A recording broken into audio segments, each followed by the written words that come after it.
নায়িকা, লেখিকা এবং আজকের দিনে একজন প্রভাবশালী নারী টুইঙ্কল খান্নার জীবনে এমন এক শৈশবের ঘটনা রয়েছে যা শুনলে শিউরে উঠতে হয়। মাত্র 4 বছর বয়সে মায়ের হাতে এমন শাস্তি পেয়েছিলেন টুইঙ্কল, যা কল্পনারও অতীত। আনন্দলোক পত্রিকার 1997 সালের এক প্রতিবেদনে প্রকাশিত হয়েছিল সেই ভয়াবহ ঘটনার কথা। ঘটনাটি তখনকার, যখন টুইঙ্কল সবে শিশু। তিনি এক ব্যক্তিকে গালিগালাজ করেন। বিষয়টি জানতে পেরে ক্ষিপ্ত হয়ে ওঠেন মা ডিম্পল কাপাডিয়া। রেগে গিয়ে বেধড়ক মারেন টুইঙ্কলকে। কিন্তু এখানেই শেষ হয়নি। উচিত শিক্ষা দিতে টুইঙ্কলের প্যান্ট খুলে তাকে উলঙ্গ অবস্থায় হাঁটতে বলেন সবার সামনে।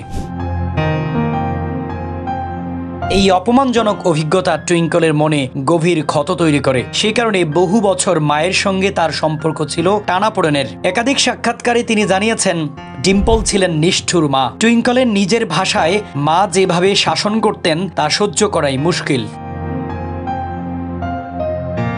বয়স বাড়ার সঙ্গে সঙ্গে সেই ক্ষত কিছুটা হলেও মুছে গেছে। বর্তমানে মা মেয়ের মধ্যে সম্পর্ক অনেকটাই স্বাভাবিক। একসঙ্গে সিনেমা দেখা, শপিং করা, ঘুরতে যাওয়া সবই করেন তারা।